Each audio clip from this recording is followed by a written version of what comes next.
Welcome to the deep dive. Today we're plunging headfirst into the, well, surprisingly intense, often absurdly stressful life of an ancient Egyptian pharaoh. Yeah, it's quite a topic.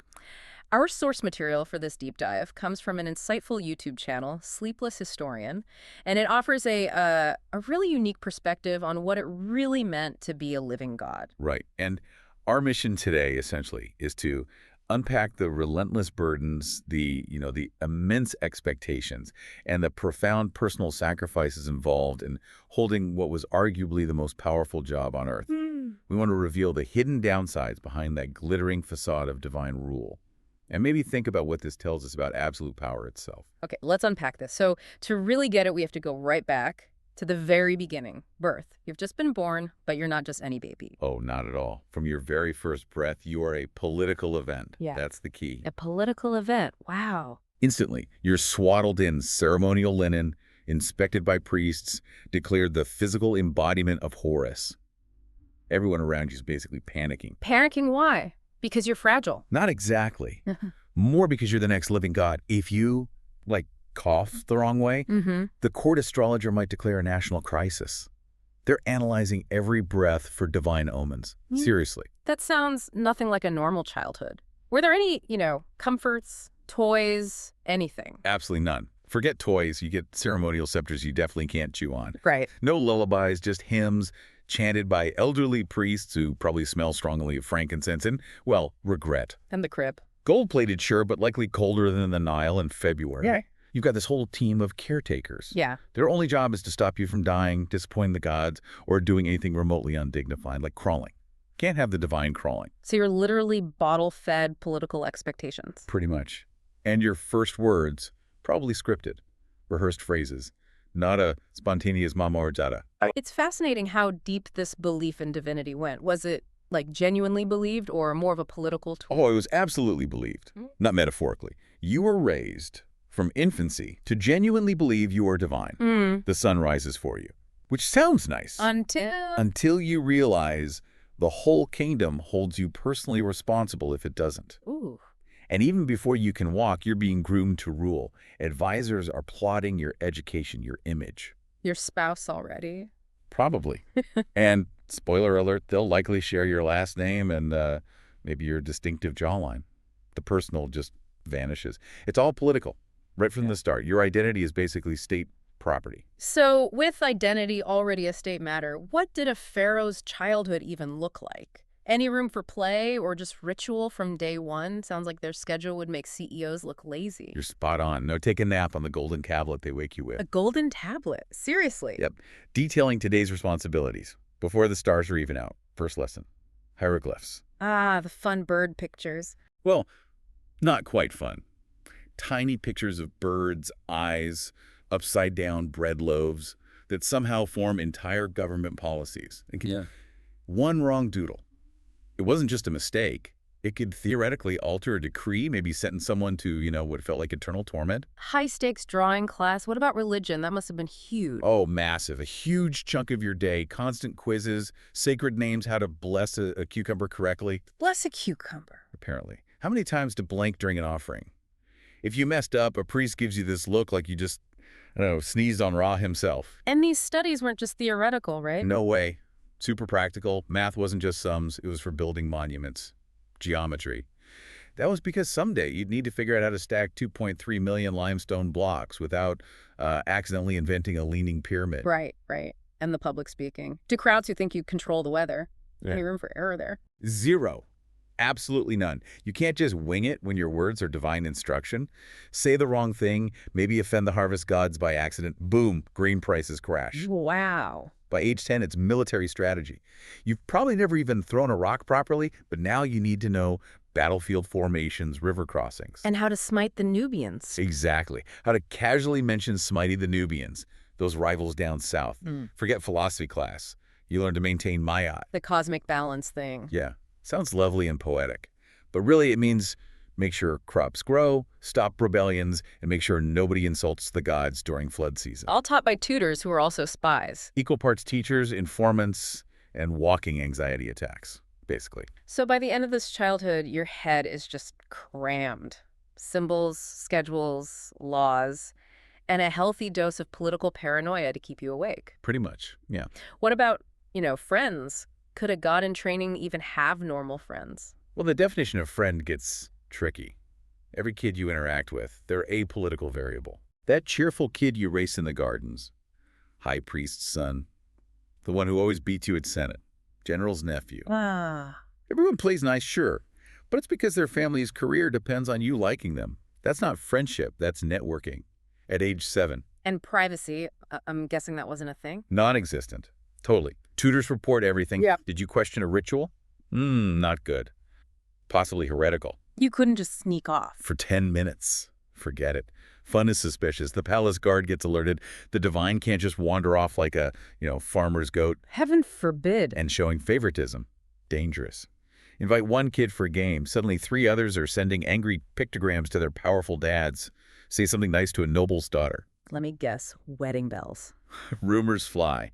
You've chosen your queen at age 9. Wow. That sounds like it would create incredible social anxiety. What kind of person does that make you? Guarded. Definitely guarded. Polite. Extremely politically neutral. You master the art of laughing when you don't mean it. Complimenting tunics you actually hate. Why? Fear of conspiracy? Absolutely. Because if someone feels slighted, their family might genuinely try to poison your breakfast. It's the royal version of keep your enemies closer. Or maybe just don't make enemies.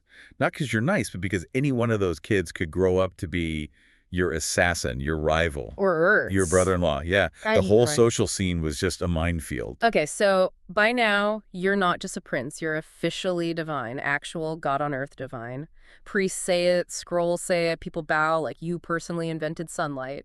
But what was the lived reality of that? Here's the kicker. Yeah. Everyone's calling you Horus on Earth, right? Right. But you still stub your toe. You still get pimples. You still get a stomach ache if you eat too many figs. Huh. Divine, but not immune to bad digestion. Exactly. The contradiction is just staggering.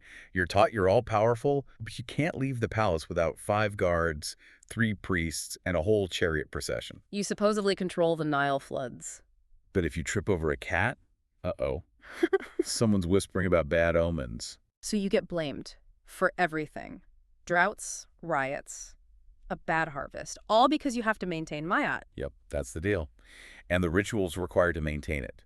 Constant, exhausting, utterly unavoidable. Like what? Speaking in special divine phrases. Eating only sanctified food. Participating in these long ceremonies where you pretend to defeat evil with, props. All while sweating buckets in a heavy linen tunic. Could you ever show doubt or boredom? Never. Absolutely not. Can you imagine? Guys, I'm not sure I'm actually a god. Fastest way to cause a theological meltdown or, get replaced. So being a god wasn't liberating at all. It was a performance. A full-time performance with literally eternal consequences. You had to be perfect, mystical, celestial, even when you just wanted to eat a pomegranate in peace. And it must have been lonely. Incredibly. No one warned you. The higher they push you, the lonelier it gets up there on Mount Divine Expectation. This divine status, it didn't empower you personally. It kind of turned you into a living symbol, stripping away your autonomy. And just when things couldn't get more complicated, puberty hits. How did the palace handle, let's say, a pharaoh's awkward teenage years? Oh, just perfectly. Your advisors slide in, probably with a scroll and a very serious expression, and announce, it's time. Choose a wife. Preferably your sister. Your sister. Preferably, yes. Other, quote, acceptable options might include your aunt or a cousin. Why? All in the name of keeping the bloodline pure, which is basically ancient Egyptian for genetically risky. And probably explains a few things, health-wise. Romance wasn't really on the table then. Irrelevant. Personal preference, not a factor. This is optics. You're divine, she's divine. What screams divine legitimacy more than marrying someone who possibly shared your wet nurse? Wow. Meanwhile, the whole palace is buzzing. Officials debating which relative is technically the least related. It's bizarre. And it's not just marriage, right? It's about heirs. Immediately, you're barely shaving, and all of Egypt needs a mini pharaoh. Exactly. No pressure, kid. Just the fate of the kingdom resting on your awkward teenage hormones. And through all this, you have to stay calm, ceremonial. Composed. Always. You're not just a husband. You're a symbol. Order. Fertility, divine cosmic power. So you nod, you smile, you try to convince yourself it's for the good of the realm. Because what's a little inbreeding? When the fate of Egypt depends on it. Precisely. Speaking of family, the extended royal family, not exactly cozy gatherings, were they? More like a viper pit. Oh, absolutely. A tangled mess. Half-brothers, uncles, countless guys named Ramesses who definitely had their eye on your sandals. These weren't relatives. They were succession applicants waiting in the wings. So paranoia was just constant. Part of the job description, every hallway chat, potential ambush, every banquet. Yeah. Could be your last supper. And the paranoia wasn't unfounded. Assassinations happened. Oh, yeah. Practically an Egyptian sport. If you died suddenly, they'd call it a divine mystery, which really meant someone got creative with the date wine and maybe some scorpion venom. So how did you survive? Survival habits. Food tasters, obviously. Rotating servants constantly. Randomly changing your daily routine. Never letting anyone know your patterns. And sleep. Must have been tough. You slept in a guarded room, triple locked doors, probably a ceremonial dagger under your pillow, and a guard outside you only half trusted. The most exhausting part sounds like pretending you weren't scared. But that's it exactly. You had to stay calm, divine, unbothered, showing fear. That's weakness. And weakness is opportunity for your rivals. Being pharaoh wasn't just ruling. It was surviving a palace full of people bowing by day and, well, sharpening knives by night. It's a weird study in power, isn't it? Absolute power makes you absolutely vulnerable in some ways. So after all that, coronation day finally arrives. They glue the fake beard on, strap the cobra to your forehead. You look like an anxious statue with back pain. What about the actual physical weight of it all, the regalia? Right, that crown, not just symbolic weight, is heavy. A solid, often dual-layered thing, leather, linen, sometimes actual metal, signifies rule over Upper and Lower Egypt, looks great on statues, terrible for your neck muscles. And the outfit. Oh, the outfits. Long white kilts, leopard skin sashes, heavy golden breastplates, all designed to impress the gods and, incidentally, overwhelm your joints. Comfortable, I bet. Not remotely. Linen clings. Gold doesn't breathe. And you can't fidget. Even if a sacred beetle is crawling up your leg. Sandals, forget arch support. Papyrus flip-flops, basically. And this wasn't optional, right? You had to look the part, sweating or not. Had to. Every single item, every color, every feather sticking out of your headdress at a weird angle. It all had cosmic implications. Get it wrong, you might offend a god. Signal instability. Accidentally summon a famine with the wrong M line. Seriously, the pressure. And with that unlimited power came unlimited blame. Exactly. Worshipped as a god, sure. But the second something went wrong, all eyes on you. Sun didn't seem quite right this morning. Pharaoh must have forgotten to pray hard enough. Crops failed. Your fault. Stubbed your toe. Maybe you angered Bastet by sneezing wrong during that ritual yesterday. You weren't just head of state and religion. You were head of cosmic maintenance. And you couldn't just say, I don't know, like, I don't know why there's a plague of frogs. Not an option, nope. You had to pretend you had a divine plan. Or, quick, make up a new ritual on the spot and act like that was the intention all along. Even your dreams were public. Public property, interpreted by astrologers for national omens. Got a headache. National omen. Woke up late. Scribe notes it down. Possible sign of apocalyptic imbalance. Sneezed too many times. Uh-oh. Better sacrifice a goat, just to be safe. And if things really went south, famine, uprising, plague, people didn't just shrug. They whispered, Pharaoh must be weak. Or worse. Maybe the gods want a new pharaoh. So you absorbed blame for everything. Mosquito bites. Yeah. Muddy riverbanks. Undercooked sacrificial goose. Your fault. Because when you're divine, there's no such thing as a simple mistake or just bad luck. Okay, so on the surface, you're Pharaoh, Horus on earth, divine ruler. But you mentioned this other power behind the throne. The priests. Tell us about them. Ah, the priests, yes. In many ways, they were the real power. Temples weren't just for praying. Think of them as banks, farms, schools, libraries, tax offices, maybe even the ancient Egyptian equivalent of data centers. Wow. The priesthood controlled vast amounts of grain, land, gold. They controlled public opinion. And, crucially, metaphysical guilt. While you wore the flashy crown, they held the ledgers. So these weren't just like quiet spiritual guys. Not at all. High priests were sharp political tacticians, in robes. Fluent in astrology, yes, but also bookkeeping. And subtle blackmail. They managed the gods' reputations, the festival calendars, the interpretation of omens, and your public image. How much influence did they really have over the pharaoh? Immense. Total. Almost. You sneeze on a feast day, they could spin that as divine disapproval. You were the wrong color sash. Oh, Rada's sad. Cue the barley riots. So they could basically make or break your divinity. Pretty much. Without the priests on your side, your divine status could just evaporate. All it took was one new prophecy conveniently carved into a temple wall. Oops, the gods have chosen another. And they had wealth, too. Huge wealth. Temples were tax-exempt. They hoarded riches with holy immunity while your royal treasury might be struggling. Priests probably had golden statues of jackals with better retirement plans than your top military generals. So the pharaoh was the symbol, the god, but the priests were the committee deciding how godly you got to be this week. That's a great way to put it, yeah.